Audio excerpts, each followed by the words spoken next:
I'm going to talk to you about Pilates and centering. It's really important about maintaining a certain position while you do your exercises. So centering is really important so that you keep everything nice and still around the middle so that you can activate your upper body and then your lower body on a stable centerpiece. So I'm going to look at in standing. So to start off with, turning the toes out to 10 to 2, lift your heels out in line, which will bring the feet and the legs into about hip width apart. Tucking the bottom under slightly, growing tall through the spine so that you're pushing up with the crown of your head.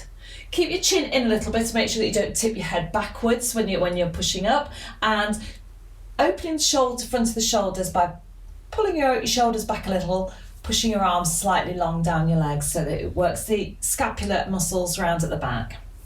So, the centre part is the most crucial part of maintaining the position through the lumbar spine and the pelvis positioning. So we're going to work a little bit more on that. So popping your hands out nice and wide with your thumbs so that your thumbs go at the back. I'm going to pop your hands around. Imagine putting your hands around a bowl of water.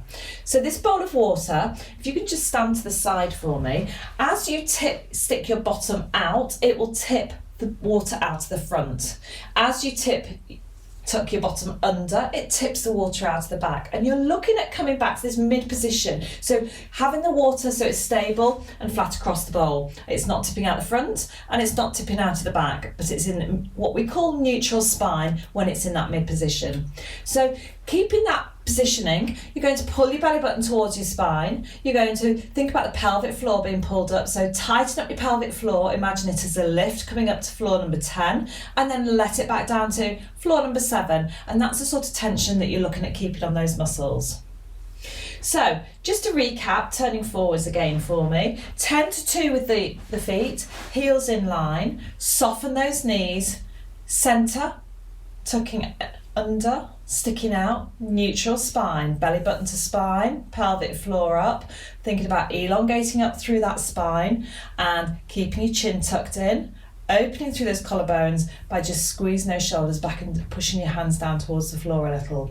Now that's the mid position where you're going to activate your exercises from, trying to come back to that centered position all the time.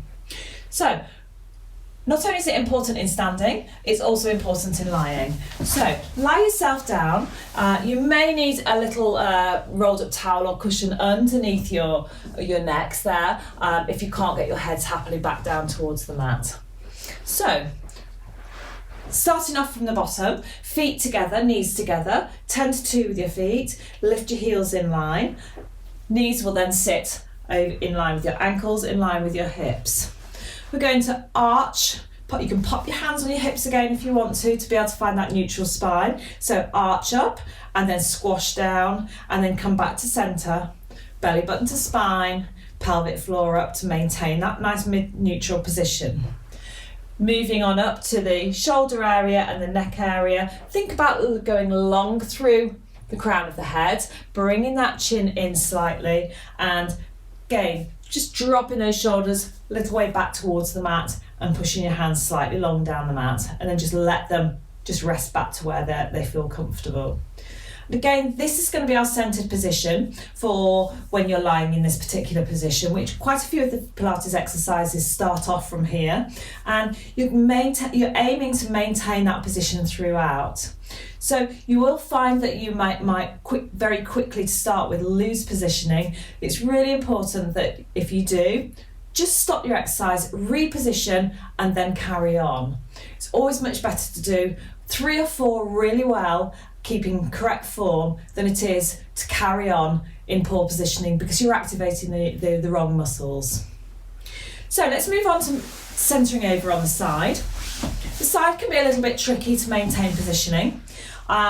So we're going to start off with thinking about the spine being parallel to the mat. At the moment, the hips and the shoulders are quite wide, so the waist drops down, taking the spine with it, so you're going into this banana-shaped spine.